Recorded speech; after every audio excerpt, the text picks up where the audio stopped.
రసాయనాల వాడకం మానేస్తే భూమి ఊపిరి తీసుకుంటుందంటారు. అంటే న్యాచురల్ ఆర్గానిక్ ఫార్మింగ్‌కు అంత ఇంపార్టెన్స్ ఉంది. అంటే రసాయనాలు వాడకపోతే భూమి జీవిస్తుంది, జీవనాన్ని ఇస్తుంది. ఈరోజు మీరు చూడబోయే ఒక ఇంటర్వ్యూ ముఖ్యమైనది, ప్రత్యేకమైనది కూడా. నేను మీకు ఈ వీడియోలో ఒక వ్యవసాయ శాస్త్రవేత్తను, స్వతంత్ర శాస్త్రవేత్తను పరిచయం చేస్తా. న్యాచురల్ ఆర్గానిక్ ఫార్మింగ్ మీద, ముఖ్యంగా ఆర్గానిక్ కార్బన్ ఫార్మింగ్ మీద పనిచేస్తున్న సరోజ్ కాంత్ గారు మనతో ఉన్నారు.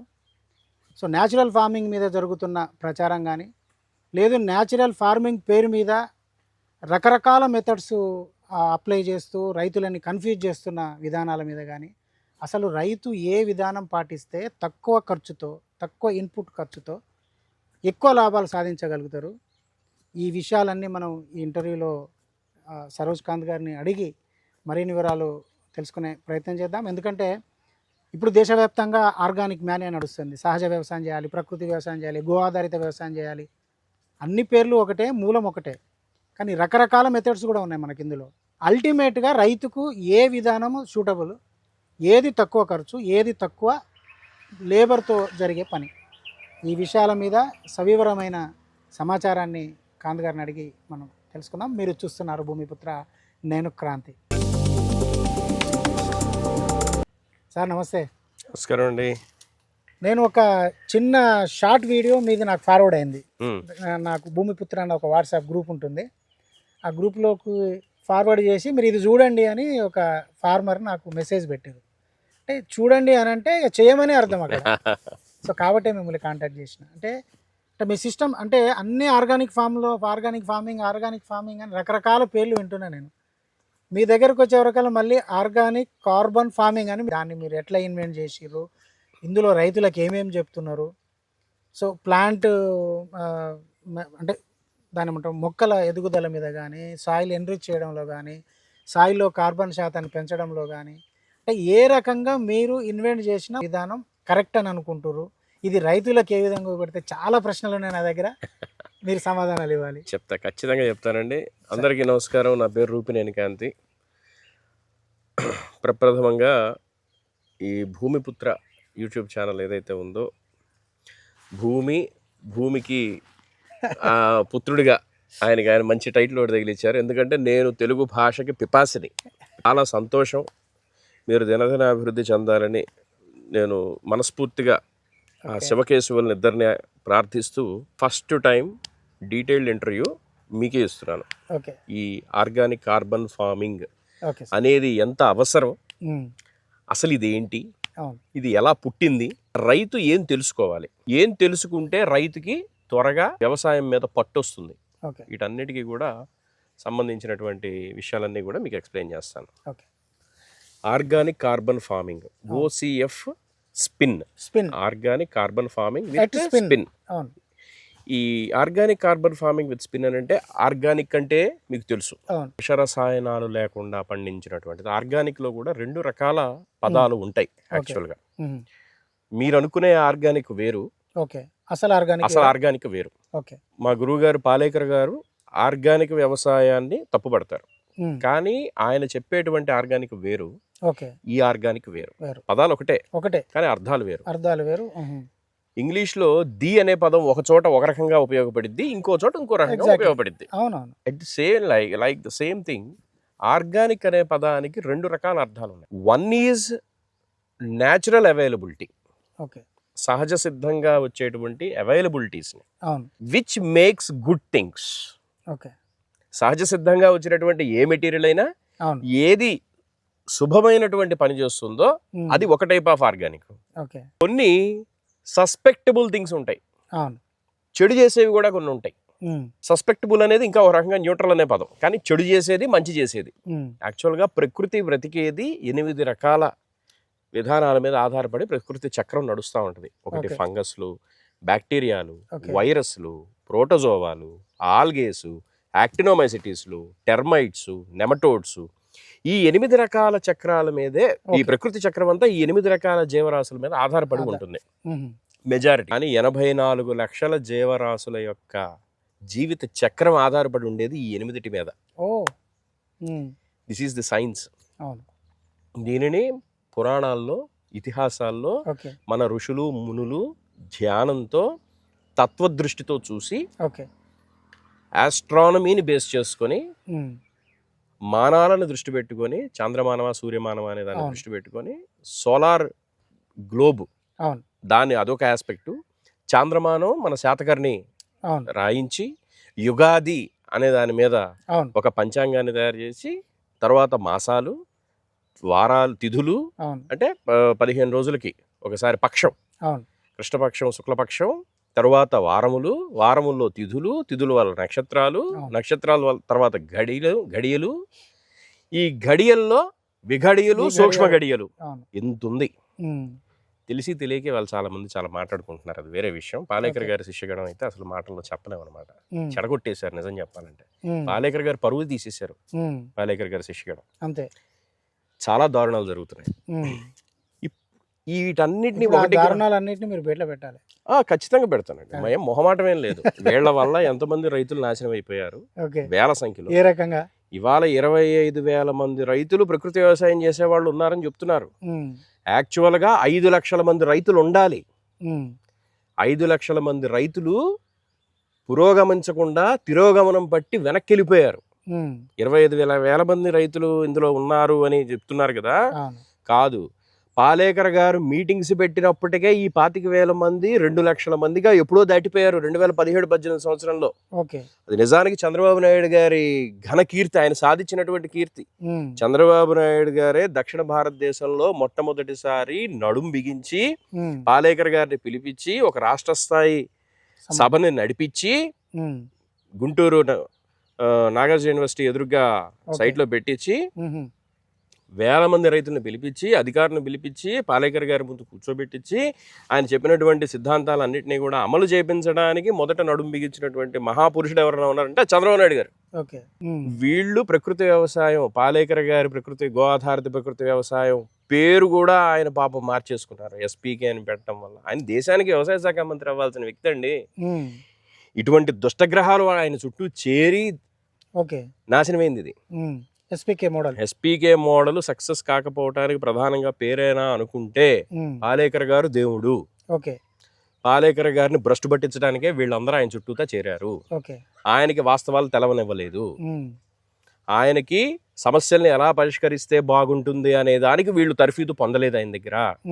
ఆయన రాసిన పుస్తకాల్లో 4 పదాలు తీసుకొని ఆయన వెనకమాల మేము ఆయన శిష్యులం అని చెప్పిన బయలుదేరి ఉపోద్ఘాతాలు చెప్పి రైతులను ఎత్తిన శటకోపాలు పెట్టి వీళ్ళ వ్యాపారాలు 4 బ్రాంచీలు అయినాయి తప్పితే వీళ్ళు రైతుల కోసం నిజంగా చేసిందేమీ లేదు. 25,000 మందిని వీళ్ళు తయారు చేశారా? 25,000 మంది రైతులు స్వచ్ఛందంగా వాళ్ళు తయారయ్యారా? పంట దిగుబడులు పెరిగినాయా తగ్గినాయా? చీడపీడల యాజమాన్యం తగ్గిందా పెరిగిందా? రైతులు ఏ సమస్యకి ఏది ఎలా చేసుకోవాలి అనేటువంటి స్టిల్ ఈ రోజుకి ఎంతమంది రైతులు పాలేకర్ గారి విధానంలో రైతు శాస్త్రవేత్తల కింద మారారు? కేవలం ఈ 15-20 మంది మాత్రమే పబ్బం గడుపుకున్నారు రైతుల దగ్గర నుంచి పంటలు పోగు చేసి. ఇన్ని దారుణాలు చూసిన తరువాత కాదు, దీనికి ఒక ఫుల్ స్టాప్ పెట్టాలి అని అంటే కాన్సెప్ట్ అనేది చాలా కొత్తగా ఉండాలి, యూనిక్గా ఉండాలి, రైతులందరికీ అర్థం అవ్వాలి. అర్థమైన ప్రతి రైతు శాస్త్రవేత్త అవ్వాలి. ఇప్పుడు ఫర్ ఎగ్జాంపుల్ మీరు క్రాంతి గారు, మీరు డిగ్రీ ఇంకోటి ఏదో చేస్తున్నారు, మీరు జర్నలిస్ట్, పైగా మీరు చిన్నప్పుడు వీధి బడికి వెళ్ళి ఉంటారు, తర్వాత కాలేజీకి వెళ్ళారు, ఇంటర్ కాలేజీకి వెళ్ళి ఉంటారు, తర్వాత డిగ్రీ కాలేజీకి వెళ్ళారు. మీరు ఉత్తీర్ణుడు అవ్వడానికి ఒక సర్టిఫికేట్ తీసుకుంటానికి మీరు ఎన్ని కాలేజీల్లో అయినా, అంటే స్కూల్ వరకు మీ వీధి బడిలో సంగతి కాసేపు వదిలేస్తే తర్వాత ప్రతి కాలేజీలోనూ మీరు ఫీజు కట్టారు, తర్వాత మీ సర్టిఫికేట్స్ తీసుకున్నారు. మీ ప్రయాణం మరోలా ఉంది, అది వేరే విషయం. అయినా మీరు జర్నలిజం చేశారు కాబట్టి దానికి స్టిక్ ఆన్ అయి ఉన్నారు. ఈ రోజుకి మీ వృత్తి అదే. సో మీరు చేసినటువంటి శుశ్రూష, అచ్చ తెలుగులో చెప్పాలంటే శుశ్రూష, మీరు చేసినటువంటి రీసెర్చ్, మీరు స్టూడియోలో చేశారు, ఎన్టీవీలో చేశారు, ఐ న్యూస్లో చేశారు, అన్నిటికంటే ముందు ఈనాడులో చేశారు, ఆంధ్రజ్యోతిలో చేశారు. ఇంత అనుభవం మీకు వచ్చిన తర్వాత ఈ రోజున మీరు ఒక సొంత ఛానల్ పెట్టి దీన్ని ముందుకు తీసుకెళ్తున్నారు అని అంటే దీని అర్థం ఏంటి? మీరు కొంత అనుభవం గడించిన తర్వాత మీ కాళ్ళ మీద మీరు నిలబడటానికి, ఏది వాస్తవం అనేది తెలియజేయటానికి, మొన్న రైతుబడి ప్రోగ్రాంలో కూడా జర్నలిజం అనే దానికి ఎక్కడ ఎంత రూపురేఖలు ఏ విధంగా తీసుకురావాలనేది మీరు చెప్పేదానికి ఒక సార్థకత ఏర్పడటానికి మీకు ఇన్నాళ్ళు పట్టింది. అంటే మీరు ఎక్సర్సైజ్ చేశారు. మీరు కొంత ప్రయాణం చేశారు, అవును. దాంట్లో ఎన్నో ఒడిదుడుకులు చూశారు. ఇదే విధంగా రైతులు ఇన్ని సంవత్సరాల నుంచి ప్రకృతి వ్యవసాయం చేస్తున్న వాళ్ళు ఆర్థికంగా బలపడ్డారా? ఇంకొక ఎకరం పొలం కొన్నారా? ఓకే. ఉన్న పొలాన్ని అమ్ముకున్నారా? కుటుంబ సభ్యుల మధ్యలో మంచి పేరే తెచ్చుకున్నారా? కుటుంబ సభ్యుల్లో చవలాయల్లాగా మిగిలిపోయారా ఈ దొంగల మాటలు విని? ఓకే. దొంగలు అనేస్తారు. ఖచ్చితంగా దొంగలే వీళ్ళు, మొహమాటమే లేదు. I challenge, open challenge. నేను వీళ్ళు ఎవరైనా చక్కగా డయాస్ మీదకి వస్తే వీళ్ళ డొల్లతనం అంతా నేను బయట పెడతా. ఓకే. విత్తనం దగ్గర నుంచి మొదలుపెట్టి, పెస్ట్ దగ్గర నుంచి మొదలుపెట్టి, ఇన్ఫెక్షన్ దగ్గర నుంచి మొదలుపెట్టి, న్యూట్రియంట్ దగ్గర నుంచి మొదలుపెట్టి నేను వీళ్ళ డొల్లతనం అంతా బయట పెడతా. మొహమాటం ఏం లేదు. ఎందుకంటే వీళ్ళు ఫస్ట్ ఆఫ్ ఆల్ చేసినటువంటి మహాపాపం ఏంటంటే పాలేకర్ గారి పేరు వాడుకోవటం. పాలేకర్ గారి శిష్యులు అని అంటాం. పాలేకర్ గారి శిష్యులు అయితే ఫార్మింగ్ సైంటిస్ట్ అయి ఉండాలి, పాలేకర్ గారి లాగా ఉండాలి, పాలేకర్ గారి లాగా ఎక్స్ప్లెయిన్ చేయగలగాలి. పాలేకర్ గారి లాగా వీళ్ళు చెప్పగలరా? Open challenge. డయాస్ మీదకి రమ్మనండి. First point. రెండో పాయింట్, ఆర్గానిక్ కార్బన్ ఫార్మింగ్ అనేది దేనికి అంటున్నాము అని అంటే, ఇందాక నేను చెప్పినట్లుగా ఆర్గానిక్ అనేవి రెండు పదాలు. ఇందాక నేను చెప్పిన fungus, bacteria, virus, protozoa, algaes, actinomycetes, termites, nematodes, ఈ 8 మీద ఎలా అయితే మీకు ఉన్నాయో, ఈ 8 ఏంటి బేసెస్. ఈ బేసెస్ లో మంచి ఉంది, చెడు ఉంది, అదే ప్రకృతి. ప్రకృతి ఉంది, వికృతి ఉందని ఒప్పుకుంటున్నారు కదా మీరు. ప్రకృతిలో మంచి ఉంది, చెడు ఉంది. ఆర్గానిక్ లో కూడా మంచి ఉంది, చెడు ఉంది. పాలేకర్ గారు ఆర్గానిక్ వ్యవసాయం వద్దు అని దేనికన్నారు అని అంటే, ఎయిసీనియా ఫెటీడా అనేటువంటి ఒక worm, not earth worm, it's a worm. Worm వేరు, ఎర్త్ వామ్ వేరు. ఎయిసీనియా ఫెటీడా అనేటువంటి ఒక వాము, అది ఏదైనా ఒక కాష్ట పదార్థాన్ని త్వరగా డీకంపోజ్ చేసేస్తుంది. ఆ డీకంపోజ్ చేసిన దాంట్లో కాడ్మియం, ఆర్సెనిక్, మెర్క్యూరీ, లెడ్, ఈ 4 హెవీ మెటల్స్ ని ఇది పొద్దుగూకులు రిలీజ్ చేస్తుంది. ఈ ఆహారం తినటం వలన ప్రజలందరూ క్యాన్సర్ల బారిన పడతారు, నేల గట్టిపడుతుంది. ఇవి హెవీ మెటల్స్. ప్రపంచంలో ఇంతమంది క్యాన్సర్ పేషెంట్లు ఉన్నారంటే దానికి ప్రధాన కారణాలు ఇవి 4. ఇంకా అదర్ ఉండొచ్చు, బోన్ క్యాన్సర్ ఉండొచ్చు, బ్లడ్ క్యాన్సర్ ఉండొచ్చు, న్యూరో సంబంధించినటువంటి క్యాన్సర్స్ ఉండొచ్చు, రకరకాలు ఉండొచ్చు. కానీ ప్రధానంగా ఈ 4 ఇంపార్టెంట్. అందుకని ఆయన ఆర్గానిక్ ఫార్మింగ్ అనేది ఒక భూతము అని చెప్పి వారు అన్నారు. అందులో ఆయన నెగిటివ్ గురించి చెప్పారు. యాక్చువల్గా అప్పట్లో నెగిటివే ఉంది, కానీ ఈ రోజున ఆర్గానిక్ ఫార్మింగ్ పాజిటివ్ మెథడ్ లో కూడా మారింది. Because of several technologies were been invented. 2014 సంవత్సరం నుంచి ఉన్నాను నేను. 2012 నుంచి పాలేకర్ గారి గురించి, 2010 నుంచి పాలేకర్ గారి గురించి తెలుసు నాకు. 2014లో మొదలు పెట్టాను. ఇప్పుడు మీరు పరిచయం చేసిన, నేను పరిచయం చేసినటువంటి రైతు 12 సంవత్సరాల నుంచి తెలుసు నాకు. సో నేనేమి ఈ ప్రకృతి వ్యవసాయ ఫీల్డ్ లో కొత్తగా రాలేదు. వీళ్ళందరినీ మొదటి నుంచి చూసిన వాడినే. వీళ్ళ డొల్లతనం అంతా మొన్న నాసిక్ టూర్ లో నాకు బయటపడింది. పాలేకర్ గారు దేవుడు, నో డౌట్. పాలేకర్ గారు తీసుకొచ్చినటువంటి ఆయన తప్పు పట్టడానికి ఏమి లేదు. ఆయన శిష్యగణం చేస్తున్నదే మహాపాపం. First point. రెండో పాయింట్, ఇప్పుడు బెనిఫిషరీ ఆర్గానిక్ ఫార్మింగ్ అనేది చాలా ఇంపార్టెంట్. ఎప్పుడూ కూడా మనం పొద్దుగులు చెడు మాట్లాడుకోకూడదు. ఇప్పుడు నేను ఒక పావు గంట సేపు నేను ఒక తప్పు గురించి విమర్శించాను అని అంటే 30 గంట సేపు మంచి గురించి కూడా చెప్పాలి. అప్పుడే నేను ఫార్మర్ సైంటిస్ట్ అంటారు. అంతేగాని నేను వాళ్ళని దూషిస్తా, నా దగ్గర ఉన్నటువంటి సబ్జెక్టు ఉందో లేదో తెలియకుండా నర్మగర్భంగా మాట్లాడితే ఇప్పుడు వాళ్ళకి నాకు తేడా ఏముంటది? మెయిన్ ఇంపార్టెంట్ పాయింట్ ఏంటంటే సబ్జెక్ట్ తెలుసుండి మాట్లాడాలి, లేకపోతే తెలుసుకుని మాట్లాడాలి. తెలిసి తెలియనితనంతో నేనేదో గురువుని అనిపించుకుంటాం కూడా కరెక్ట్ కాదు. ఇక్కడ మంచి ఆర్గానిక్ అని ఏదైతే అంటున్నామో, దిస్ ఈజ్ వాట్ ఇంద్రియ క్రియ. సేంద్రియ అని అంటారు కదా, సేంద్రియ కర్బనం పెరగాలి భూములు అని అంటారు కదా. యాక్చువల్ గా అది సేంద్రియం కాదు, ఇంద్రియ కర్బనం, సాంస్క్రిట్ వర్డ్ అది. జనరల్ గా ఇందాక నేను మీకు చెప్పినట్లుగా 2 రకాల, ఒక మంచి ఉంటుంది, ఒక చెడు ఉంటుంది అని అన్నాను. అయితే మంచి సేంద్రియం అంటూ, మంచి ఆర్గానిక్ అంటూ ఒకటి ఉంటుంది, చెడు ఆర్గానిక్ అంటూ ఒకటి ఉంటుంది. చెడు ఆర్గానిక్ అంటే ఇందాక నేను చెప్పినటువంటి ఎయిసీనియా ఫెటీడా. మరి మంచి ఆర్గానిక్ ఏంటి? ఇంద్రియ క్రియ. ఈ ఇంద్రియ క్రియ ఎక్కడ నడుస్తుందండి? మట్టిలో ఉంటుంది. ఇంద్రియ కర్బనం అని ఎందుకు అంటున్నారండి? ఈ రోజున 1960వ సంవత్సరం నుంచి మొదలు పెట్టుకొని ఆ రోజుకి 1% ఆర్గానిక్ కార్బన్ ఉన్నటువంటి నేలలు ఏవైతే ఉన్నాయో, ఇంద్రియ కర్బనం ఏదైతే సాయిల్స్ ఉన్నాయో, ఈ రోజున 0.2, 0.3 యావరేజ్ కు పడిపోయింది. యావరేజ్ మీద చూస్తే 0.3, వాస్తవానికి వెళ్ళి చూస్తే ఇంకెంత పడిపోయి ఉంటుంది? మహబూబ్నగర్ జిల్లాలో చాలా తక్కువ ఉంటుంది. లైక్ ది సేమ్ వే మేమేమంటున్నాము అంటే పాలేకర్ గారు రూపొందించినటువంటి మొట్టమొదటి ZBNF కానివ్వండి, తర్వాత ZBNF లో కొన్ని ఇన్పుట్స్ ఉన్నాయి కాబట్టి ఆ పదం వర్తించదని గురువు గారు చెప్పి దాన్ని గో ఆధారిత ప్రకృతి వ్యవసాయం కింద మార్చనివ్వండి. జీరో బడ్జెట్ ఫార్మింగ్ పోయి గో ఆధారిత ప్రకృతి వ్యవసాయం. నిజానికి ఆ పదం చాలా గొప్పది. గో ఆధారిత ప్రకృతి వ్యవసాయంలో కూడా మీకు కర్బనం పెరగడం అనేది చాలా టైం తీసుకోవడం మొదలుపెట్టింది. 3 years, 4 years, 5 years. ఫ్రూట్ ఫారెస్ట్కి వెళితే, మిలీనియర్ మోడల్కి వెళితే, అలా ఏదో చేస్తే కొన్నాళ్ళకి వస్తుంది. ఎంత బాగానే ఉంది. కానీ కూరగాయలు సాగు చేసే వాళ్ళకి ఓకేనా, చిన్న స్టేజ్లో ఉన్నప్పుడు పంటలు అతి తక్కువ కాలంలో వచ్చేటువంటి షార్ట్ టర్మ్ క్రాప్స్ ఏవైతే ఉంటాయో వాళ్ళన్ని రైతులకి ఇది ఎలా మ్యాచ్ అవుతుంది? మ్యాచ్ అవ్వదు. లాంగ్ టర్మ్ క్రాప్స్ ఓకే, అది కూడా ఫ్రూట్ ఆర్చర్డ్స్ లేకపోతే మల్టీ లేయర్స్ వాటికే. అంతేగాని మళ్ళీ మోనోక్రాపింగ్ ఇదంతా పనికిరాదు. సో సేంద్రీయ కర్బనం పెరగదు. సో కర్బనాన్ని ఏ విధంగా పెంచాలి, ఇది క్వశ్చన్.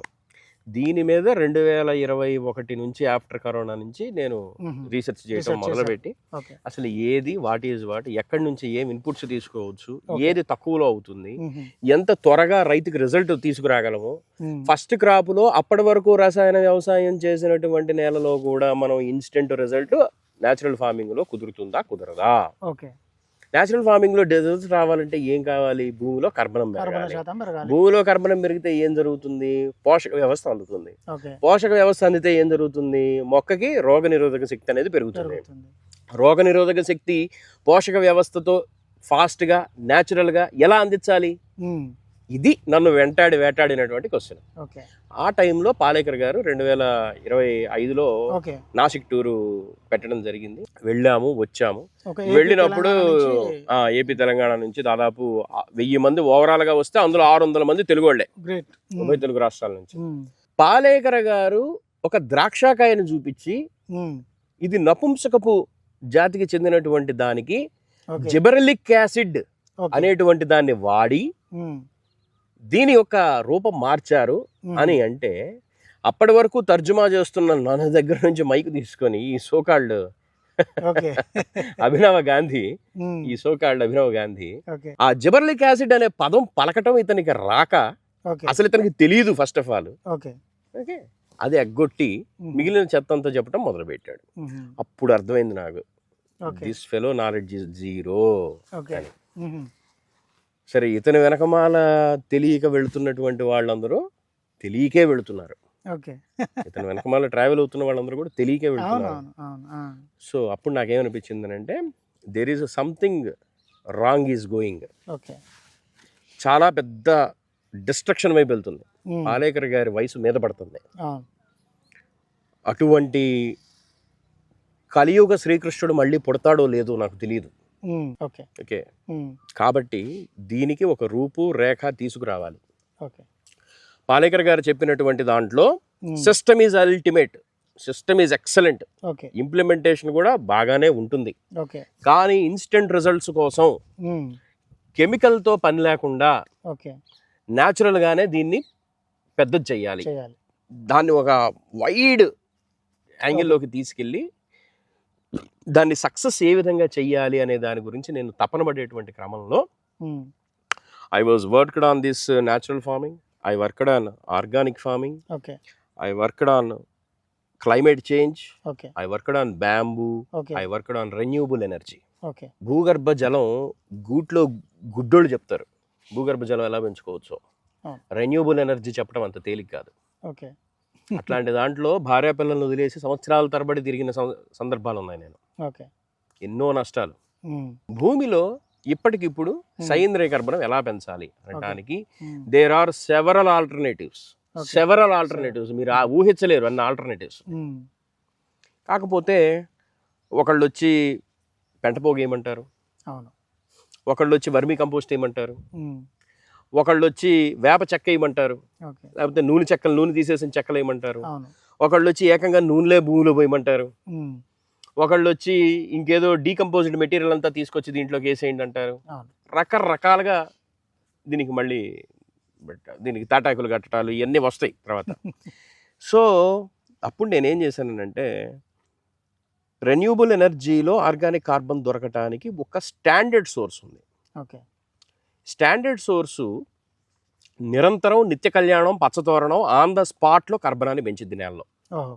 ఆ కర్బనాన్ని గ్రహించుకునే అంటే సాల్యుబుల్ స్టేజ్లో ఉంటుంది, అది ఓకే. మొక్క గ్రహించుకునేటువంటి స్టేజ్లో ఉంటుంది. స్థితిలో ఉంటుంది. ఓకే. ఇది ఆల్రెడీ సాల్యుబులైజ్ అవుతుంది, అది మొక్క కూడా ఇమ్మీడియట్ గా గ్రహించుకునేటువంటి స్టేజ్లో మనకి కార్బన్ అవైలబిలిటీలో ఉంది.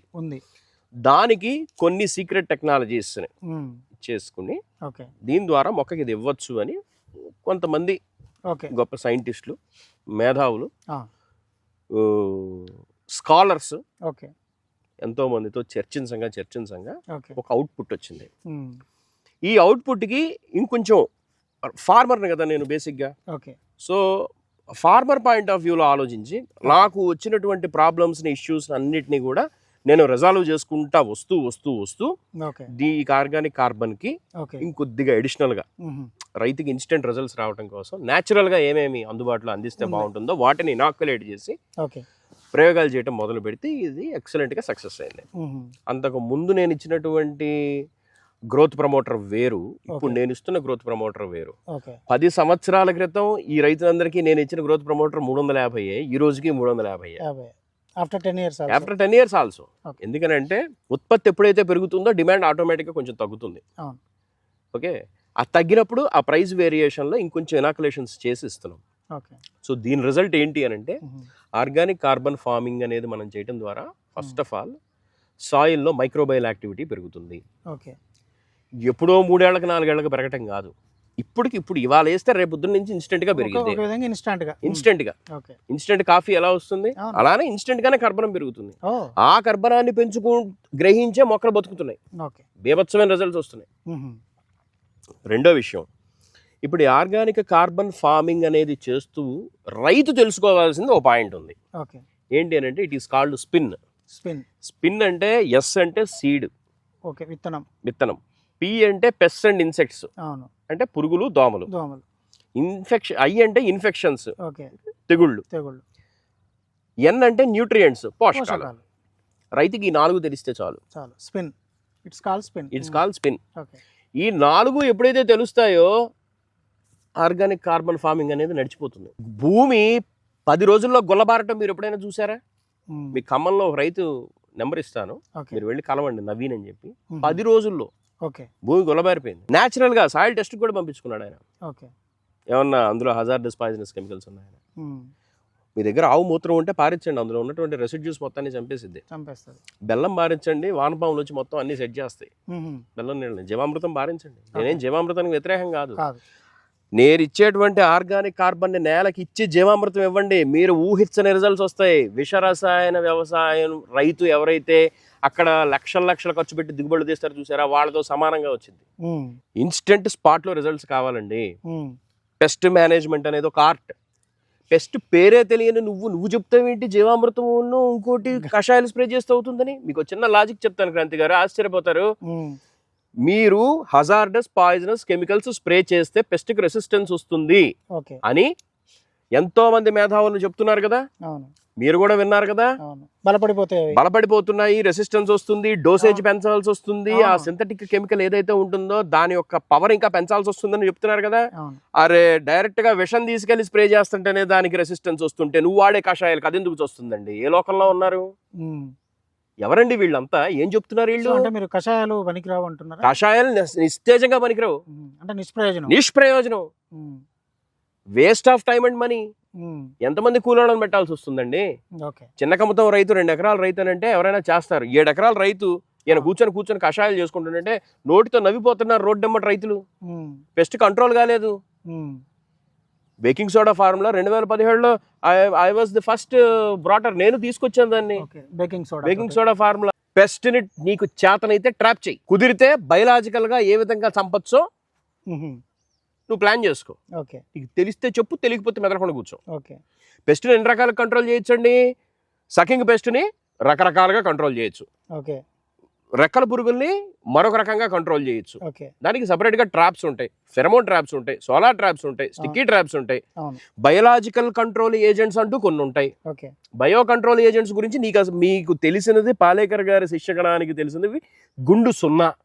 పైగా బయోకి పాలేకర్ గారు వ్యతిరేకమని వీళ్ళు ఒక దిక్కుమాలిన ప్రచారం వీళ్ళే చేయటం మొదలు పెట్టారు. ఓకే, పాలేకర్ గారు బయోకి వ్యతిరేకమని అలా జాగ్రత్తగా గనక మీరు ప్లాన్ చేసుకుంటే నిత్యం కషాయాలు మీరు స్ప్రే చేసుకుంటా ఉంటే బయోలతో పెద్దగా పని అవసరం పడదు అని అన్నారు ఆయన. కానీ 100% అవసరం లేదు అని అనలేదు. 100% బయోలతో నీకు సంబంధం లేదు, బయో పెద్ద కాస్ట్, బయో అది ఇది అని ఆయన ఏమన్నా. ఏమంటే ఒక పక్క పురుగు ఆకును కొరికి రైతు సర్వనాశనం అయిపోతుంటే బయో వద్దు, అదొద్దు, ఇదొద్దు అని వీళ్ళు చెప్తారేంటి? నువ్వు సింథటిక్ వద్దన్నావు, ఎందుకు? మనుషుల ప్రాణాలు హరిస్తున్నాయి కాబట్టి సింథటిక్ వద్దన్నావు. బయో కంట్రోల్ ఏజెంట్స్ వద్దంటానికి మీరంతా ఎవరు? అసలు మీకు ఏం తెలుసు బయో కంట్రోల్ ఏజెంట్స్ గురించి? మీకు ఎన్ని రకాల ఈపీబీలు ఉన్నాయో తెలుసా? ఎన్ని రకాల ఈపీఎన్లు ఉన్నాయో తెలుసా? ఎన్ని రకాల ఈపీఎఫ్లు ఉన్నాయో తెలుసా? ఎన్ని రకాల ఎన్పీవీలు ఉన్నాయో తెలుసా? అసలు మీకు ఏం తెలుసు అని మాట్లాడుతున్నారు? ఓకే, మధ్యలో ఒక చిన్న ఇంటరప్షన్ చెప్పండి. సో ఇవన్నీ మీకు తెలవడానికి కేవలం ఒక రైతుగా మీరు స్వతంత్రంగా ఆలోచించుకొని రీసెర్చ్ చేసిందేనా? దీనికి సంబంధించిన స్టడీ ఏదైనా చదివారా సార్? నేను డంబాచారం పట్టాటోపానికి పోయే వ్యక్తిని కాదండి. ఓకే, నాకు తెలియని దాన్ని తెలుసు అని చెప్పే వ్యక్తిని కాదు. ఓకే, ఫస్ట్ ఆఫ్ ఆల్ నాకు ఆత్మబంధు, గురుతుల్యుడు, ప్రాణమిత్రుడుగా భావించేటువంటి శ్రీనివాసమూర్తి గారు నాకు చాలా సహాయం చేశాడు. ఆయనతో పాటు డాక్టర్ లలితా కుమారి గారు దేవత, నాకు ఇంకొక తల్లి, ఆవిడ నాకు మొట్టికాయలు వేసి కూర్చోబెట్టి ఈ ఎంటమాలజీ గురించి నాకు వచ్చినటువంటి ప్రతి డౌట్ని ఆవిడ ఒక లైన్లో రాసుకుంటూ సేమ్ టైం నాకు ఏం చెబితే నేను ఇందులో ఉత్తీర్ణుడిని అవుతాను అనేటువంటి ఒక భావజాలం, ఒక ఐడియా ఆవిడ కనుగొని ఆవిడ అబ్బాయి ఇది 4 ముక్కల్లో కటాఫ్ చేసి చెప్తే ప్రపంచం చాలా పెద్దది, విశాలమైందని అర్థమైందండి.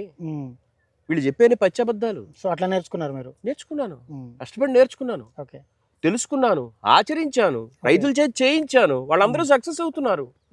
నేను అనేది ఏంటంటే తెలుసుకొని చెప్పకుండా ఎస్పీకే విజ్ఞానం ఉంది, ఎస్పీకే విజ్ఞానమే ఎవ్వరూ కాదంట్లా. సుభాష్ పాలేకర్ గారిది విజ్ఞానమే. ఆయన పని ఆయన్ని చేసుకునివ్వకుండా మీరందరూ కలిసి నాశనం చేశారు. ఆయన ఈ దేశానికి వ్యవసాయ శాఖ మంత్రి అవ్వాల్సిన వ్యక్తిని ఇందాక ఒకసారి అన్నాను, మళ్ళీ అంటున్నా. పాయింట్ ఏంటి అంటే ఆ స్థాయి ఉన్నటువంటి వ్యక్తి ఆయన చర్చలో ఆయన ఎంతెంత మేధావులతో చర్చించుంటాడు. నా స్థాయికి నేనే ఎంత చెబుతుంటే పాలేకర్ గారు ఆయన స్థాయికి ఆయన ఎంతమందితో మాట్లాడి ఉంటాడండి, ఎంతమందితో చర్చించుంటాడండి, ఎంతమందితో తర్కిచ్చుంటాడండి. సో గవర్నమెంట్ ఆఫ్ ఇండియా చెప్పినటువంటిది ఏంటంటే let's go for natural farming. ప్రకృతిలో మనం అంతా భాగం, let's go for natural farming. ఏంటి ఆ భాగంలో తప్పు? సరే, ఆయన సుభాష్ పాలేకర్ కృషి అని ఆయన వరకు ఆయన పెట్టుకుని ఉన్నారు. ఆయన మార్చమని చాలాసార్లు నేను అడగడానికి ప్రయత్నం చేశాను. సరే, సెకండ్లోనూ రాక్షస దుష్టగ్రహాలు చుట్టూ చేరినప్పుడు ఎవరికి ఏవి ఎక్కదు. సరే, ఇదంతా కాసేపు పక్కన పెట్టేస్తే ఇంకో ఇంపార్టెంట్ పాయింట్ ఏంటంటే స్పిన్ అనేటువంటి ప్రోగ్రామ్ రైతులు ఎందుకు నేర్చుకోమని చెప్తున్నాను అంటే, ఏమండి ఇవాళ నేను ఉండొచ్చు, రేపు నేను పోవచ్చు, ఎవడు శాశ్వతం కాదు. పాలేకర్ గారికి కూడా వయసు మీద పడింది. ఆయన మహా అయితే ఇంకొక 4 ఏళ్ళు 5 ఏళ్ళు ఆదుకూడదనంటే ఇంకో 10 ఏళ్ళు, కళ్ళు మూసి తెరిచేలో 10 ఏళ్ళు అయిపోయింది. నేను వ్యవసాయంలోకి వచ్చి రీసెర్చ్ చేస్తే కళ్ళు మూసి తెరిచేలో 10 ఏళ్ళు అయిపోయింది. ఈ లోపు నేనేమంటున్నానంటే బాబు, ఒక క్రమ పద్ధతిలో వ్యవసాయం ఎలా చేసుకోవాలి అనటానికి నేను ఒక ప్రోగ్రాం రూపొందించాను. ఇందులో మొదట్లో పాలేకర్ గారు చెప్పినటువంటి జీవామృతం ఉంది. జీవామృతం లేకపోతే డాక్టర్ కృష్ణ చంద్ర గారు అందించినటువంటి ఒక అమృత భాండాగారం అయిన OWDC ఉంది, ఒరిజినల్ వేస్ట్ డీకంపోజర్. దాన్ని వాడుకోండి. నేను ఇచ్చినటువంటి కర్బనాన్ని నేలకు ఇవ్వండి, ఇమ్మీడియట్ గా మీ దగ్గర ఉంటే జీవామృతం ఇవ్వండి, లేకపోతే OWDC ఇవ్వండి. ఆ ఫలితం 48 గంటల్లో చూడండి అంటున్నాను నేను. నెక్స్ట్, పెస్ట్ మేనేజ్మెంట్ నేను నేర్పిస్తారా? నీకు ఎన్ని రకాల పెస్టులు ఉన్నాయో నేర్పిస్తా.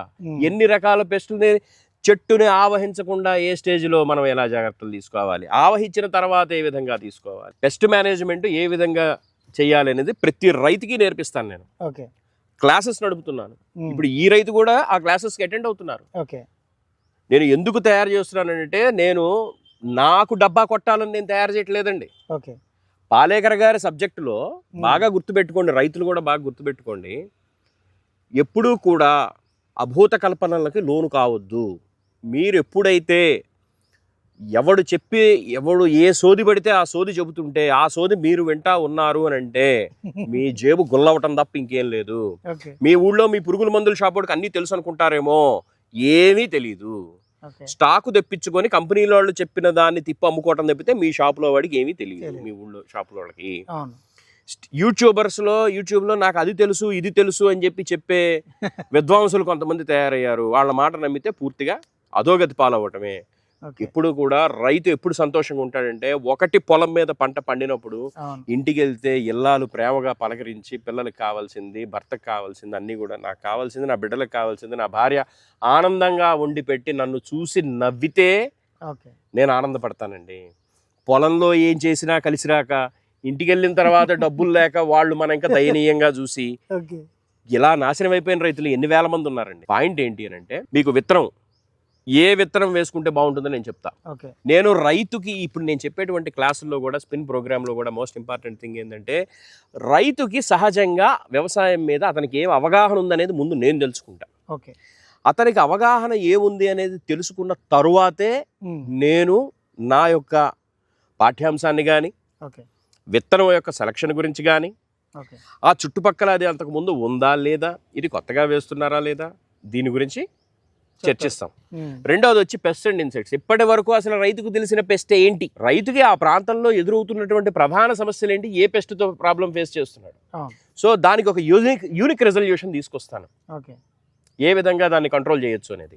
నెక్స్ట్, మొక్క మీద అది దాడి చేసేటప్పుడు ఇన్ కేస్ రైతు ఒకవేళ నెగ్లెక్ట్ చేసినా, at any point of view రైతు ఎక్కడన్నా ఫెయిల్ అయ్యి ఉన్నా, ఏ షార్ట్ పాయింట్ ఆఫ్ వ్యూలో రైతు ఎంత త్వరగా బయటపడిపోగలడు, ఒక వారం రోజుల లోపే, ఒక 4 రోజుల లోపే, ఒక 3 రోజుల లోపే, ఒక 2 రోజుల లోపే అనేది డిపెండ్స్ అపాన్ ది సివియారిటీ. అలా నేను ట్రైనింగ్ ఇస్తాను. తర్వాత తెగుళ్ల సమస్య, తెగుళ్ళని నిరోధించుకోవటం చాలా తేలిక, బాగా గుర్తుపెట్టుకోండి, చాలా తేలిక. అరటిపండు ఒలిచి తిన్నంతసేపు పట్టదు తెగుళ్ళని కంట్రోల్ చేయటం.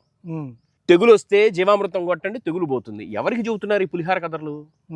తెగులు వస్తే జీవామృతం కొడితే పోతుందండి. రాకముందు జీవామృతం పనిచేస్తుంది, వచ్చిన తర్వాత జీవామృతం ఎలా పనిచేస్తుందండి? పుల్ల మజ్జిగ అన్నిటికీ పరిష్కారం కాదు. నేను ప్రూవ్ చేసి చూపిస్తాను పుల్ల మజ్జిగ అన్నిటికీ పరిష్కారం కాదని. మీకు ఒక పాయింట్ ఆఫ్ టైం వరకు ఇండ్యూసింగ్ అండ్ సెల్ డెవలప్మెంట్ ఏదైతే ఉంటుందో, అది వైరస్కి కానీ, బ్యాక్టీరియాలకు కానీ, ఫంగల్కి కానీ సెల్ డెవలప్మెంట్ ఎంతవరకు అయితే ఉంటుందో దాన్ని టెంపరీగా అరెస్ట్ చేయగలదు. అంతే. పుల్లటి మజ్జిగ కానీ, జీవామృతం కానీ temporary arrest, span of 24 hours to 48 hours అంతే. మళ్ళీ అది పునరుజ్జీవం పొందుతుంది, అది మళ్ళీ డెవలప్ అవుతుంది, మళ్ళీ ఎక్స్టెండ్ అవుతుంది, ఆకు మీద మచ్చలానే ఉంటుంది. పెస్ట్ కూడా అంతే. నేను అనేది, మీరు కొట్టిన తరువాత దానికి వికర్షకం కలిగి పక్కకి వెళ్ళిపోతుంది, కానీ తిరిగి రావట్లేదు.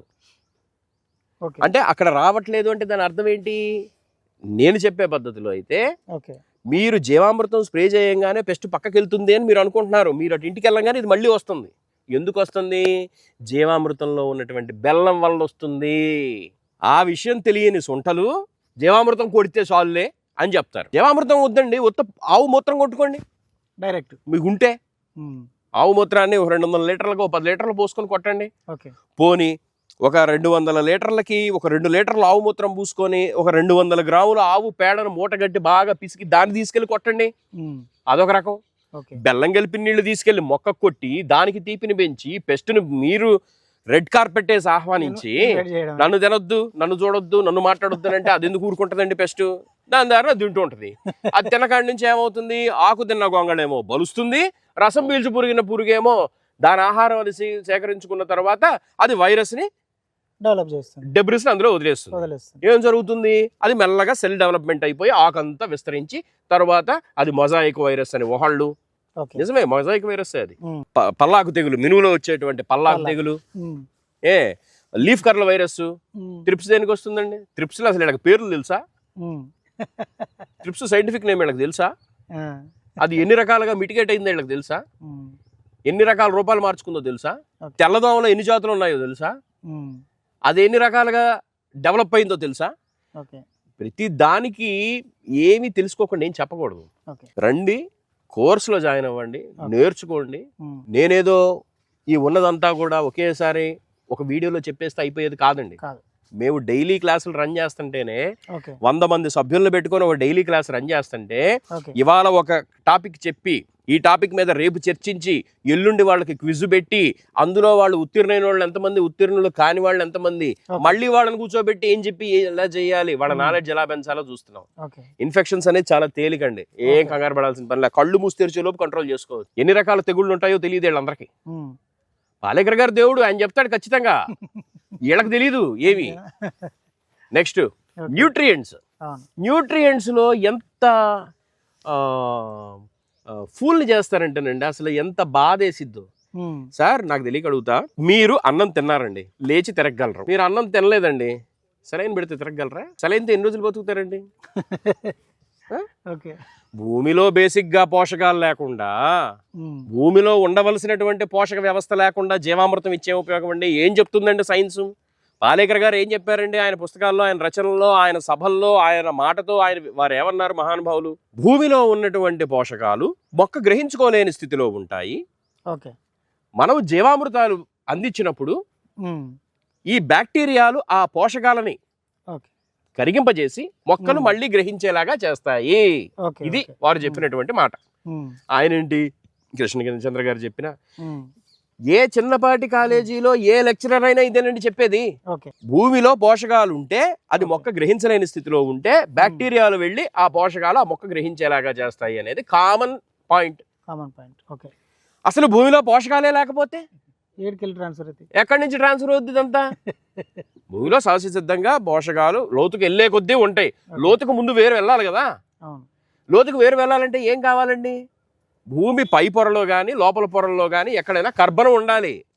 కర్బనం పై లేయర్లో ఉంటే మీకు పోషక వ్యవస్థ అవసరమైనంత మేర మొక్కకి తనకు కావాల్సింది తనకి త్వరగా సంగ్రహించి దాని దారిన అది పెరుగుతా రూట్ సిస్టమ్ ద్వారా డెవలప్ అయ్యి భూమిలోకి త్వరగా వెళుతుంది. ఆ వెళ్ళినప్పటికీ మీరు జీవామృతం అందిస్తారా, కిషన్ చంద్ర గారు OWDC అందిస్తారా, వ్యామ్ అందిస్తారా, ఇవన్నీ ఆ వేరు వ్యవస్థకు ఒకదానికొకటి సింబయాటిక్ రిలేషన్షిప్ లాగా ఒకదానికొకటి పరస్పర సహకార క్రియ జరుపుకొని పోషకాలు గ్రహింపజేసుకొని దాని యొక్క కాండం వ్యవస్థ ద్వారా బ్రాంచెస్ ద్వారా ఫ్లవరింగ్ ద్వారా ఫ్రూట్ సెట్టింగ్ ద్వారా సైజింగ్ ద్వారా రైపనింగ్ తర్వాత కీపింగ్ క్వాలిటీ, సీడ్ మల్టిప్లై కావాలన్నా ఇదంతా ఒక ఆర్డర్. ఇదేమీ తెలియకుండా జీవామృతం పారించండి చాలు, మీ మొక్కలు బతుకుతాయి. ఎన్ని మొక్కలు బతికాయండి? ఎన్ని ఎకరాల్లో పొలాలు బతికినాయండి? ఎన్ని పొలాల్లో ఎన్ని ఎకరాల్లో ఎన్ని మొక్కలు బతికినాయండి? కూరగాయల రైతు ఒక్కడు బాగుపడ్డా? ఒక్క కూరగాయ రైతు చూపించండి నాకు బాగుపడండి. పాలేకర్ గారి సిద్ధాంతం కరెక్ట్ అండి. పాలేకర్ గారు చెప్పింది 100% కరెక్ట్. వీళ్ళు చేస్తున్న ప్రచారం తప్పు. థియరీ ఓకే, బట్ వీళ్ళు ప్రాక్టికల్ లోకి వెళ్ళేటప్పటికి ఆ రైతు భూమిలో పోషకాలు ఎంత ఉన్నాయో నీకు తెలియదు. నువ్వు ప్రచారకర్తవేంటి? ఆ రైతు భూమిలో సైంద్రియ కర్బనం ఎంత ఉందో నీకు తెలియదు, నువ్వు ప్రచారకర్తవేంటి? ఆ రైతు యొక్క పొలంలో ఈసీ ఎంత ఉందో నీకు తెలియదు, నువ్వు ప్రచారకర్తవేంటి? ఆ రైతు యొక్క పొలం స్వరూపం అది ఇసుక పొర, ఎర్రమట్ట, నల్లమట్ట, బంకమట్ట, తేలిక, మధ్యం, పాటిమట్టి నేల, ఇదేమీ తెలియదు, నువ్వు ప్రచారకర్తవేంటి? అసలు నీకేం తెలుసు? నేను అనే పాయింట్ ఏంటి అని అంటే, రైతుకి అక్కడ అతని యొక్క భూమి స్వరూపం, అతని నుంచి ఏ ఇన్పుట్ నువ్వు తీసుకోకుండా నీకు ఇది చెయ్యి అది చెయ్యి అని చెప్పే హక్కు లేదు, అర్హత లేదు. నువ్వు శుశ్రూష చెయ్యి, తప్పు లేదు. ఈ రోజుకైనా నేర్చుకో, మొదలుపెట్టు. నీకు కావాలా చెప్పు, నేను నేర్పిస్తుందా? నీకు అహం అడ్డం వస్తుందా? వదిలేసి ప్రచారం చేయొద్దు. ఈ organic carbon farming OCF spin program యొక్క ప్రధాన లక్ష్యం ఏంటి అని అంటే, భూమిలో స్పాట్ లో 24 గంటల్లో కర్బనం మొక్క గ్రహించే స్థితికి తీసుకెళ్ళాలి. కూడా జీవామృతం బారిస్తామా, OWDC బారిస్తామా, రెండు ఖర్చు లేనిది. క్రాంతి గారు 350 రూపాయలు నెలకి ఖర్చు చేసి భూమిలో సారం పెంచుకోవడంలో తప్పేమన్నా ఉందా? ఉండదు కదా, ఎందుకంటే రైతుకు చాలా తక్కువ ఇన్పుట్ ఖర్చు. అది ఒక ఎకరానికి ఒక నెలకి 350 రూపాయలు చాలు నెలకి. నెలకి స్ప్రేయింగ్ కు పెడితే ఇంకో 350 పెడతాం. ఏమండి, ఈ రోజు నాకు ఒక ఎక్స్ట్రా కూలీ వచ్చారు అని అనుకుంటే ఎంతసేపు పనండి రైతుకి? ఒక స్ప్రేయింగ్ చేసుకుంటే ఎంతసేపు పనండి? దీనితో పాటు ఈ బయలాజికల్ కంట్రోల్ ఏజెంట్స్ అయినటువంటి జీవామృతం కానీ, OWDC కానీ, వ్యామ్ కానీ, మన డాక్టర్ కృష్ణచంద్ర గారు అందించినటువంటి NPK కానీ, ఇవన్నీ అద్భుతాలు. Eco fungi be miracle. అది పెస్ట్ మేనేజ్మెంట్ గురించి వీళ్ళకి తెలియదండి. రండి, కృష్ణ చంద్ర గారు చనిపోతా మహానుభావుడు, జోహార్ కృష్ణ చంద్ర. నేను గుండె పిడికలు బిగించి చెప్తున్నా, ఆయనకి నిజం ఈ దేశం రుణపడి ఉంది. ఆయనకి భారతరత్న ఇవ్వాలి. ఆయనకి ఎకో ఫంగై బి ఇచ్చెళ్ళాడండి ఆయన ఈ దేశానికి. ఆయనకి భారతరత్న ఇవ్వాలి. ఎంతమంది ముందుకు వస్తారు? ఎంత గొప్ప పని అండి ఆయన చేసింది. ఒక ట్రైకో ఇచ్చెళ్ళాడా, ఒక ఎన్పికే ఇచ్చెళ్ళాడా, ఒక ఎన్డబ్ల్యూడిసి ఇచ్చెళ్ళాడా, ఒక ఓడబ్ల్యూడిసి ఇచ్చెళ్ళాడా? పాలేకర్ గారు రేపు ఆయన జీవామృతం ఆయన ఇంట్రడ్యూస్ చేసింది. ఆయన పితామహుడు అండి, గోఆధారిత ప్రకృతి వ్యవసాయానికి పితామహుడు. అటువంటి వ్యక్తి యొక్క రీసెర్చ్ ని, అటువంటి వ్యక్తుల యొక్క కష్టాన్ని, అటువంటి వ్యక్తుల యొక్క సబ్జెక్ట్ ని మనం పుణికి పుచ్చుకొని 10 మంది రైతుల అభ్యున్నతికి మనం ఉపయోగపడాలి తప్పితే మన సొంత ప్రయోజనాల కోసం, మన సొంత ఆశల కోసం, మన సొంత దృష్టుల కోసం వాటిని దుర్వినియోగం చేసుకోకూడదు. చాలా మహాపాపం అది. ఇంకో విషయం, చౌహాన్ క్యూ మెథడ్ గురించి మాట్లాడతారండి. The most destructive method on this earth ఏదైనా ఉందంటే అదే చౌహాన్ క్యూ మెథడ్. ఏమండి, ఫర్ ఎగ్జాంపుల్, రైతులందరూ వెల్లుల్లిపాయ, రైతులందరూ అల్లం, రైతులందరూ అందులో వాడేటువంటి పదార్థాలన్నీ గనక మాకిది కావాలి అని ఒకసారి పచారీ కొట్లోకి వెళ్ళి ఒక గ్రామంలో రైతులు గనక వెళ్ళి కొనుక్కుంటే అసలు ఆ ధరలు చేతికి అందుతాయా? అల్లం, వెల్లుల్లి, బెల్లం. అల్లం, వెల్లుల్లి, బెల్లం. సరే, బెల్లం అంటే పోనీ ఏదో తుక్కు బెల్లం, పశువులకు పెట్టుకునే బెల్లమైనా జీవామృతాలకో వాటికో దేనికో దానికి పనిచేస్తుంది. ఎగ్గమైనో యాసిడ్, కోడిగుడ్లు తినేదే దరిద్రపు కొట్టు బాయిలర్ కోడిగుడ్డు. అది నాటు కోడిగుడ్డు కాదు, అదొక రోగిష్టిది. బాయిలర్ కోడే ఒక రోగిష్టిది, అది పెట్టే గుడ్డు ఇంకా పెద్ద రోగం. దానిని నిమ్మకాయల్లో నానబెట్టడం. ఏమంటే నిమ్మకాయ సిట్రిక్ యాసిడ్, దాని తొక్క చాలయ్యా స్వామి, దాని రసం అవసరం లేదు, దాని తొక్క చాలు, వేస్ట్ చాలు, నిమ్మకాయ వేస్ట్ చాలు. సిట్రిక్ యాసిడ్ అంటే అది ఒకటేనా? బత్తాయి లేదా, అమలా లేదా, నారింజ లేదా, ఇవన్నీ సిట్రిక్స్ కావా? ఏ జ్యూస్ స్టాల్ దగ్గరికి వెళ్ళి సాయంత్రం పూట బొచ్చి పట్టుకున్నట్టు ఒక డ్రమ్ము పట్టుకుంటే మాత్రం కావాల్సినంత చెత్త రాదండి. దాన్ని తీసుకొచ్చి ఓడబ్ల్యూడిసిలో నానబెట్టుకొని దాని నుంచి ఎక్స్ట్రాక్ట్ చేసి, ఫ్రూట్ పీల్ ఎక్స్ట్రాక్ట్, చక్కగా దాన్ని తీసుకెళ్లి మొక్కలకి స్ప్రే చేసుకుంటే, లేకపోతే నీటికి పారించుకుంటే ఏమొచ్చింది? కాకపోతే పురుగులు చేరతాయి, అది వేరే విషయం, వడగట్టుకొని పంపించుకోవాలి. భూమిలో కూడా చాలా రకాల beneficiary enzymes, beneficiary living beings ఉంటాయి. ఫర్ ఎగ్జాంపుల్ బవేరియా బాసియానా ఉంది, ఫంగస్ ఫ్యామిలీలో పెస్ట్ కంట్రోల్ ఏజెంట్ కింద బాగా పనిచేస్తుంది. లకానిసిలియం లకానే ఉంది, బయో కంట్రోల్ ఏజెంట్, బ్రహ్మాండంగా పనిచేస్తుంది. ఎంటమోపాథోజెనిక్ నెమటోడ్స్ బ్రహ్మాండంగా పనిచేస్తుంది. చౌహాన్ క్యూ మెథడ్ లో మీరు చెబుతున్న అవైలబిలిటీ ఆఫ్ మన గార్లిక్ కానీ, సరే ఈ జింజర్ కానీ, ఇది మన సమస్య అనుకుందాం కానీ, సరే దొరికినాయి అనుకోండి, నిజంగానే అది మనకు యూస్ఫుల్ కదా? ఇది ఎలా ఉంటుందంటేనండి, నేను మళ్ళీ తిరిగి అక్కడికే వెళ్ళానని అనుకోవద్దు. దేశమంతా కూడా వరిమాగాళ్ళు ఆపేసి అంతా పసుపు అని చెప్పినట్టు ఉంటుంది. కారణం ఏంటంటే, దేశమంతా వెల్లుల్లి, అల్లం, బెల్లం 3 గనక వాడేస్తే రైతులు, దేశమంతా అవసరం గ్రామానికి వాడి చూడమనండి, రెండో రోజు జనాలు రాళ్ళు ఇచ్చి కొడతారు.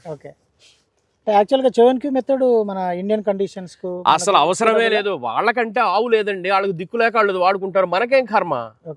నాగరికత చెందినటువంటి దేశం అండి మనది.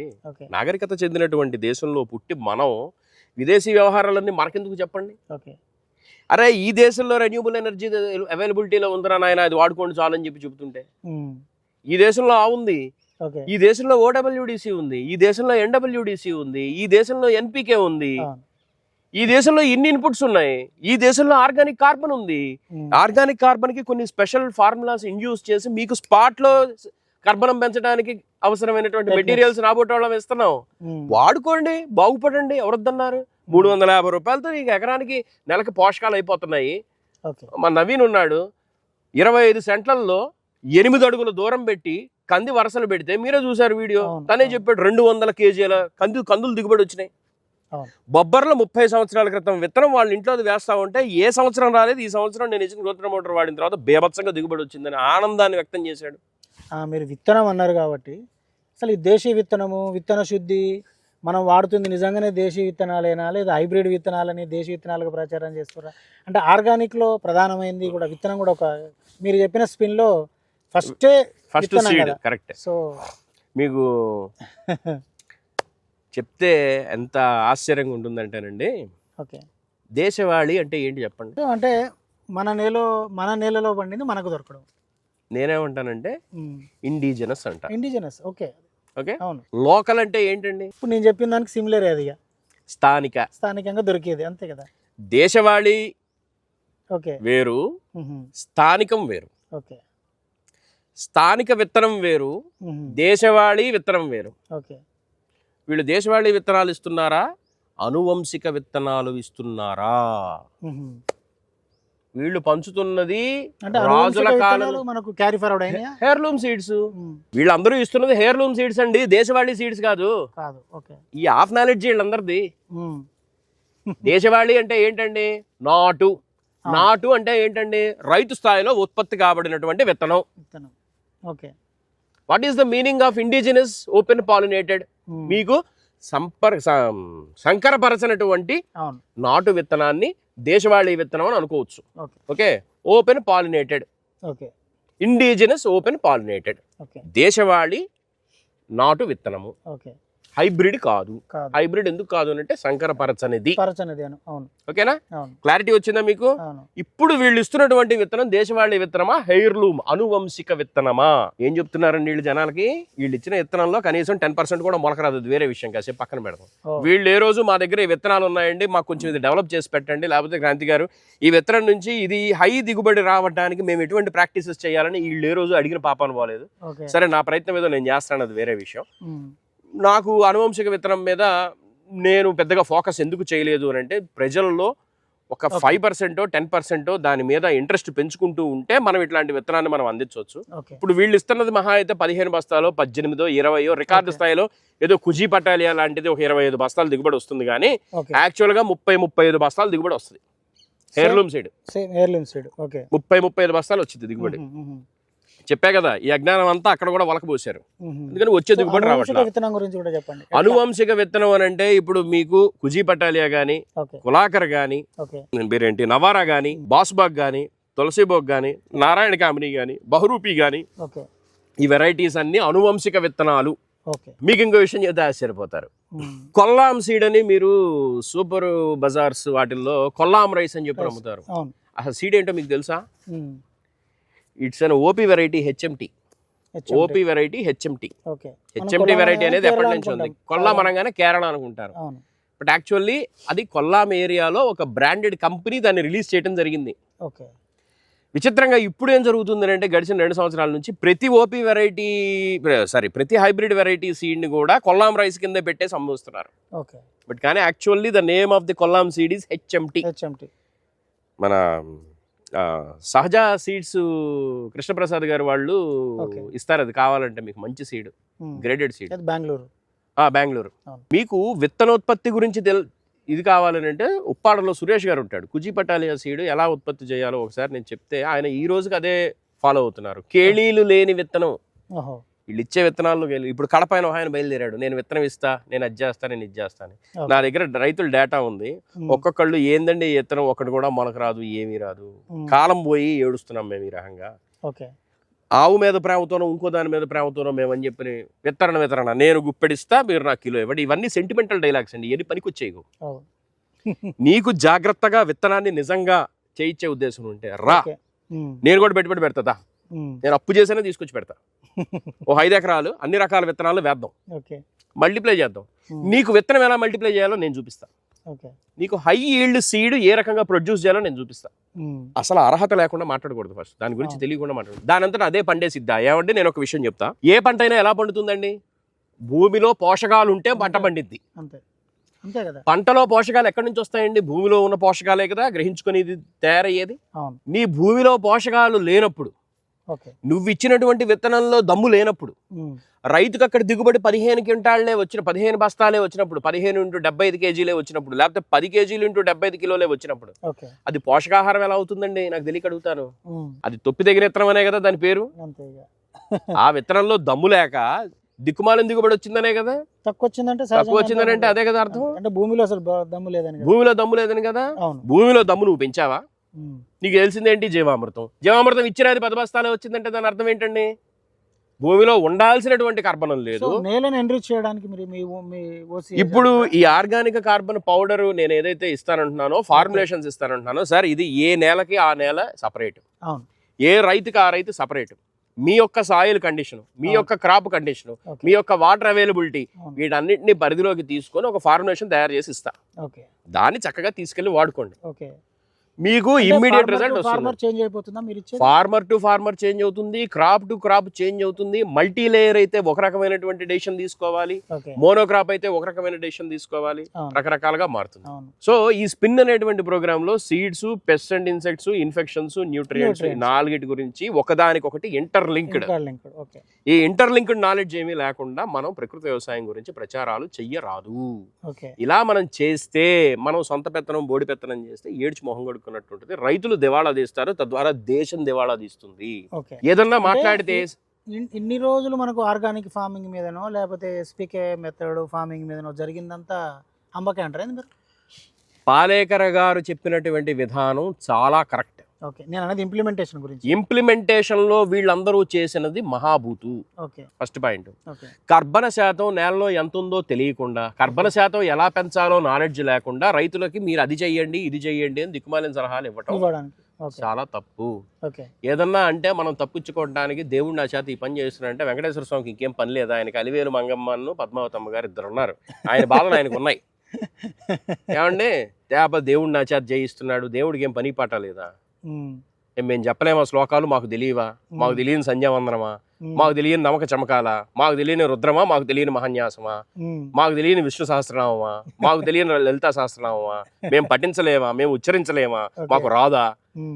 ఏం మాకు దైవభక్తి లేదా? మేము హిందువులం కాదా? మాకు ఆవుల మీద మాకు ప్రేమలు లేవా? ఈయన ఒక్కడే అవతార పురుషుడు ఏమైనా పుట్టుకొచ్చాడా? అవుతుందండి. అతని వల్ల ఈ ఉభయ తెలుగు రాష్ట్రాల్లో వేల మంది రైతులు నాశనం అయిపోయారు. ఖచ్చితంగా ఇది మారాల్సినటువంటి సమయం. ఎందుకు క్లైమేటిక్ కండిషన్స్ మారుతున్నాయి? నేను ఎందుకు మీరు అన్ని మాట్లాడుతుంటే నాకు ఒక వ్యక్తి గుర్తొస్తున్నారు. అంతే కదండి, మరి ఆ వ్యక్తి విజయరామ్ గారేనా? అది ప్రజలు అర్థం చేసుకుంటారు. ఇప్పుడు మార్కెటింగ్ ఒక ప్రధాన సమస్య అండి. ఫర్ ఎగ్జాంపుల్, ఇప్పుడు ప్రకృతి వ్యవసాయ విధానంలో ఇప్పటి వరకు పంటలు తక్కువ పడినాయి. ఇప్పుడు నా సంగతి తీసి పక్కన పెట్టండి. ఇప్పుడు ఈ ఓసేఫ్ స్పిన్ ప్రోగ్రాము, ఈ హై దిగుబడులు రావటం, వీటన్నిటి గురించి కాసేపు పక్కన పెట్టేద్దాం. ఇప్పటి వరకు మార్కెటింగ్ లో వచ్చినటువంటి హర్డిల్స్ ఎంతమంది అధిగమించారండి? దిగుబడి తక్కువ రావడం వల్ల రైతు తన డబ్బులు కవర్ చేసుకోవడం కోసం అధిక ధరకి అమ్ముకోవాల్సిన పరిస్థితి, అధిక ధర పెడితే వెంటనే అమ్ముడు పోని పరిస్థితి, సగటు మధ్య తరగతి వాడు ఆహారాన్ని, అమృత తుల్యమైనటువంటి ఆహారాన్ని కొనుక్కొని తినలేని పరిస్థితి. వీటన్నిటికీ కారణాలు ఎవరండి? ఈ సృష్టికర్తలే కదా. ఇదంతా కాదు, ఆలాద్దేశంగా మనం అంతా చేసేసామనంటే పెట్టుబడులు పెరిగి దిగుబడులు రాక రైతులు సర్వనాశనం అయిపోవటం ఇదొక కారణం. అలాంటప్పుడు మార్కెటింగ్ లో రైతు సస్టైనబుల్ గా ఏ విధంగా నిలబడగలండి? దిగుబడి వస్తేనే దిగుబడి నిలబడగలడు. ఫర్ ఎగ్జాంపుల్, మార్కెట్ లో ఇవాళ దొండకాయ ఇందాక మీరే అన్నారు 10 కేజీలు వచ్చి 150 రూపాయలు 160 రూపాయలు ఉందండి అని అన్నారు. అంటే 15 రూపాయల నుంచి 16 రూపాయలు పర్ కిలో గిట్టుబాటు అయింది. దొండకాయ పండించే ప్రకృతి వ్యవసాయ రైతు కేవలం దొండకాయ తీసుకొని మార్కెట్ లో రోడ్డు మీద రైతు పట్టా వేసుకొని కూర్చొని అమ్ముకోగలడా?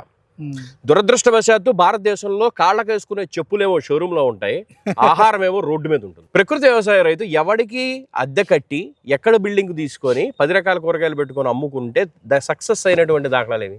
అంతగా మీరెందుకు అమ్మట్లేదు అసలు కూరగాయలు? చెప్పండి. మీ బతుకు బండారం బయటపడిద్దానా? మీరు అమ్మట్లేదు. కూరగాయల జోలికి ఎందుకు వెళ్ళట్లా? నిత్యావసర వస్తువు కదా కూరగాయలు. కేవలం రైస్ మీద, కేవలం పప్పుల మీద రైతులకి పిచ్చి పిచ్చి విత్తనాలు ఇచ్చి తక్కువ దిగుబడులు వచ్చిన వాటిని మీరేదో 50 రూపాయలు ఇచ్చి కొన్నట్టు కలరింగ్ ఇచ్చి 60 రూపాయలు 70 రూపాయలు ఇచ్చి కలరింగ్ ఇచ్చి హైదరాబాద్లో 100కి 150కి 200కి అమ్ముతా. మీరు ఇస్తున్న కలరింగ్ ఏంటి సొసైటీకి? ఇది కాసేపు పక్కన పెడదాం. దిగుబడి రాకుండా పండిన పంట ఎంత పండాలి? పైగా ఇంకో విషయం ఏంటంటే, ఇక్కడ ఇందాక నేను మీకు చెప్పడం మర్చిపోయినాను. ప్రకృతి వ్యవసాయ విత్తనం అంటే, ప్రకృతి వ్యవసాయం అంటే, దేశవాళీ విత్తనం అంటే దిగుబడి ఇంతే అనేటువంటి ఒక అభూత కల్పన కల్పించారండి. మెంటల్ గా ప్రిపేర్ చేసేసారు రైతుల్ని. తక్కువ దిగుబడి వస్తుంది, తక్కువ మంది రైతులు పండిస్తారు, ఇది మార్కెట్ లో ఎప్పుడు డిమాండ్ ఉంటుంది, తక్కువ పండిన వాడికి ఎక్కడికి వెళ్ళి అమ్ముకోవాలో మెజారిటీ రైతులకి తెలవకపోవచ్చు. ఆ మెజారిటీ రైతులకి జంక్షన్ మనం తీసుకొచ్చి ఇక్కడ అమ్ముదాము, దీన్ని డబుల్ రేటు 3 రేటు చేసి అమ్ముదాము. ముందు మనం ఎక్కడైనా సభలు పెట్టి చిలక పలుకులు పలికేసి వెళ్ళిపోతే తర్వాత మన వాళ్ళందరూ వెనకమాల క్యాష్ చేసే పని చూస్తారు. So this is lot of conspiracy going beyond this. Marketing రైతులకి మార్కెటింగ్ రావాలంటే ఎఫ్పిఓలు మాత్రమే సమస్యల్ని పరిష్కరించగలవు. కూరగాయలు సాగు చేసుకునే రైతులందరూ, అది విష రసాయన రైతులైనా సరే, నేను నిలబడతాను రండి. మీ దగ్గరలో ఎఫ్పిఓ ఎక్కడుందో చూద్దాం, పట్టుకుందాం. దొంగల్ని మేపొద్దు, దొంగల్ని దొరల్ని చేయొద్దు, దొంగల్ని దేవుళ్ళని చేయొద్దు.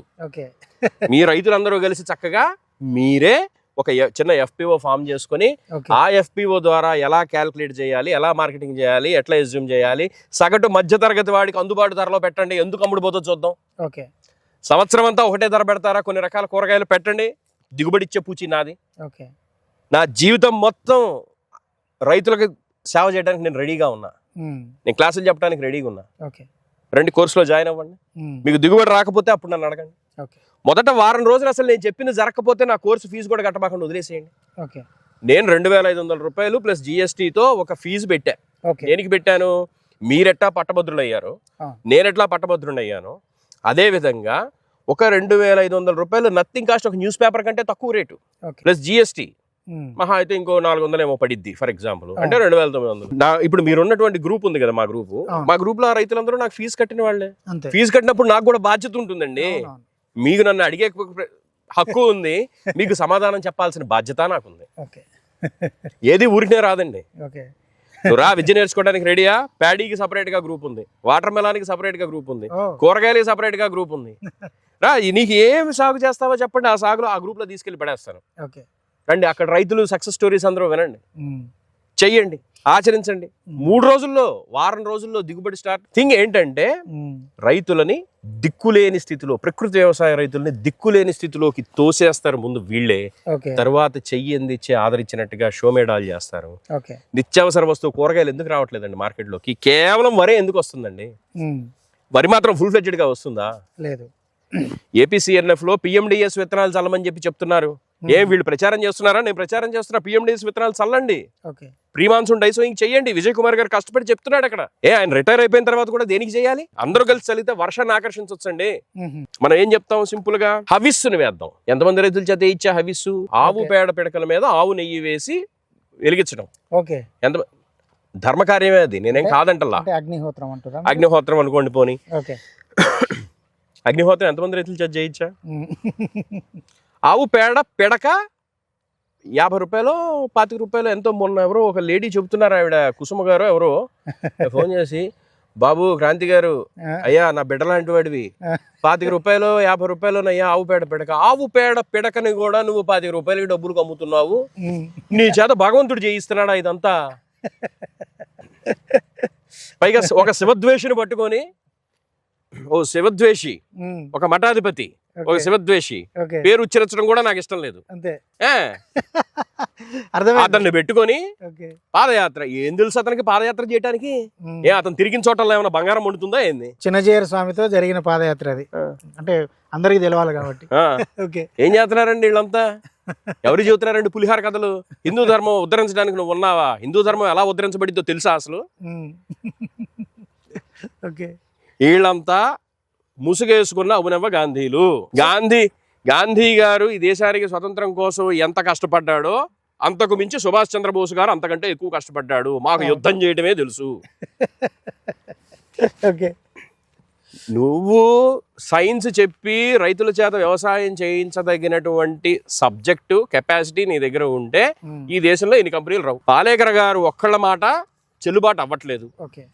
వాస్తవాలు ఏంటో తెలుసుకొని పాలేకర్ గారు లాంటి మహానుభావులు కూడా ప్రభుత్వ అధికారులతో చర్చించి అవసరమైతే ఆ పేరును సవరణ చేసి ఆయన మళ్ళీ నేచురల్ ఫార్మింగ్ అనేటువంటి పాయింట్ ఆఫ్ వ్యూలోకి వస్తే దానికి తోడు ఇట్లాంటి ఆర్గానిక్ కార్బన్ లాంటి రెన్యూబుల్ ఎనర్జీస్ సాయిల్ కి ఇవ్వటం ద్వారా ఇమ్మీడియట్ గా రిజల్ట్స్ బయటకు వస్తాయి. కాబట్టి రిజల్ట్స్ ఇమ్మీడియట్ గా వస్తాయి కాబట్టి ఆ రిజల్ట్స్ తో రైతులు బాగుపడతారు. కాబట్టి ఆ రిజల్ట్ బయటకు వస్తుంది. కాబట్టి పెస్ట్ మేనేజ్మెంట్ లో రైతులు తెలుసుకోవాల్సినటువంటి ఎన్నో విషయాలు నేర్పించడానికి నాబోటి వాళ్ళం సిద్ధంగా ఉన్నాము. ఖచ్చితంగా ప్రకృతి వ్యవసాయం వర్ధిల్లుతుంది. మన అహాన్ని, మన అతి తెలివితేటల్ని, మేమేదో దైవాంశ సంభూతనం అనేటువంటి ఒక దిక్కుమాలిన ఫిలాసఫీని కాసేపు పక్కన పెడితే అన్ని సాధ్యమవుతాయి. మొత్తంగా రైతులకు, లేదంటే ఆర్గానిక్ ఫార్మింగ్ చేయాలనుకుంటున్న వాళ్ళకు, కాదు నేచురల్ ఫార్మింగ్ చేయాలనుకుంటున్న వాళ్ళకు ఏం చెప్తారు మీరు? నేను చెప్పేది కూడా నేచురల్ ఫార్మింగే. The program name is organic carbon farming with spin. ప్రకృతి అల్టిమేట్ అండి, నేచర్ ఈజ్ అల్టిమేట్. కార్బన్ అనేది కూడా అందులో పార్టే. ఓకే 108 పోషకాల్లో క్యాడ్మియం, ఆర్సెనిక్, మెర్క్యూరీ, లెడ్ కూడా పార్టే. అవును కాకపోతే హై కాన్సన్ట్రేషన్ అది రిలీజ్ చేస్తుంది కాబట్టి అవును వర్మీ కంపోస్ట్ అని ఆర్గానిక్ ఫార్మింగ్ అని వాళ్ళు పేరు పెట్టారు కాబట్టి పాలేకర్ గారు ఆ ఆర్గానిక్ ఫార్మింగ్ తప్పు అని పాయింట్అవుట్ చేశారు. ఓకే అంతేగాని ఆర్గానిక్ ఫార్మింగ్ తప్పు అని అంటాం కదా, దాని ఉద్దేశం అక్కడ వర్మీ కంపోస్ట్ ని కౌంటర్ చేయడం కోసం ఓకే వర్మీ కంపోస్ట్ ను వాడి చేసే వ్యవసాయాన్ని ఆర్గానిక్ ఫార్మింగ్ అని వాళ్ళు టైటిల్ పెట్టారు కాబట్టి వెస్టర్నర్స్ ఓకే పాలేకర్ గారు ఈ ఆర్గానిక్ వ్యవసాయం తప్పు అని చెప్పాడు తప్పితే ఓకే అసలు ఆర్గానిక్ తప్పు ఆయన ఎక్కడ చెప్పలా. ఓకే ఇది first point. Okay natural farming లో organic carbon farming with spin అనేది ఒక program. Okay organic carbon farming అనేది చేయటం ద్వారా రైతులు ఓకే భూమిలో కర్బనాన్ని పెంచుకుంటారు. ఓకే దీనికి అనుబంధంగా కార్బన్ పెంచుకున్నందుకు కార్బన్ క్రెడిట్స్ కూడా వస్తాయి రైతులు, నేను చెప్పినట్టు కనుక చేస్తే క్లైమేట్ చేంజ్ పార్ట్ లో. రెండో విషయం ఏంటంటే స్పిన్ అని ఎందుకు పెట్టాను అని అంటే దీనికి ఒక టైటిల్ కి ఒక రీజన్ ఉంది. ఎస్ అంటే సీడ్, పి అంటే పెస్ట్ అండ్ ఇన్సెక్ట్స్, ఐ అంటే ఇన్ఫెక్షన్స్, ఎన్ అంటే న్యూట్రియంట్స్. స్పిన్ అనేటువంటి ప్రోగ్రామ్ వల్ల రైతు శాస్త్రవేత్తల కింద మారుతారు. ఏ చిన్న సమస్య వచ్చినా ఎవరి మీద ఆధారపడాల్సిన అవసరం లేదు. మీ వ్యవసాయం మీరు చేసుకుంటూనే రోజు మార్చి రోజు 2 రోజులకు ఒకసారో 3 రోజులకు ఒకసారో సాయంత్రం పూట క్లాసులు నిర్వహిస్తా. 7:30 నుంచి మొదలు పెట్టి రాత్రి 9:30 దాకా 2 అవర్స్. మీకు రేపు ఏం చేయబోవాలి, ఎల్లుండి ఏం చేయాలి, 10 రోజులకి ఏం చేయాలి అనేది ఒక క్రాప్ మీద చార్ట్ వేసి ఇచ్చేస్తా. దాన్ని యాజ్ ఇట్ ఈజ్ గా వాడేసేయండి. అతి తక్కువ పెట్టుబడితో అతి ఎక్కువ లాభాలు తీసుకుని, లాభాలు అంటే ఇక్కడ అర్థం దిగుబడి, ఈవెన్ దో రేటు తగ్గినా లాభానికి కొరవలేదు, 2 రెట్లు 3 రెట్లు లాభం వచ్చి తీరుతుంది పెట్టిన పెట్టుబడి మీద. ఇది మోస్ట్ ఇంపార్టెంట్ పాయింట్. సో ఇది మీరు రైతులకు చెప్పదలుచుకుంది అంతేనండి. సో అంటే ఆన్లైన్లోనే కాబట్టి మనం ఏ స్టేట్ లో ఉన్న వాళ్ళైనా కానీ మీకు 2 ఉభయ తెలుగు రాష్ట్రాలకి నా సర్వీసెస్ అందించడానికి నేను సిద్ధంగా ఉన్నా. చర్చిస్తే నాలో సారం ఏంటో తెలుస్తుంది. మేధావులు సిద్ధమైతే ఓకే. పాలేకర్ గారితో నేను చర్చించను, ఎందుకంటే ఆయన నా దృష్టిలో దేవుడు. మీ గురువు గారు అన్నారు కదా, నా గురువు నాకు దేవుడు. పాలేకర్ గారు నా దృష్టిలో శివకేశవుల రూపం. కొన్ని దుష్టగ్రహాలు కూడా చేరినాయి, చుట్టూ చేరినాయి. థ్యాంక్ యూ వెరీ మచ్ అండి.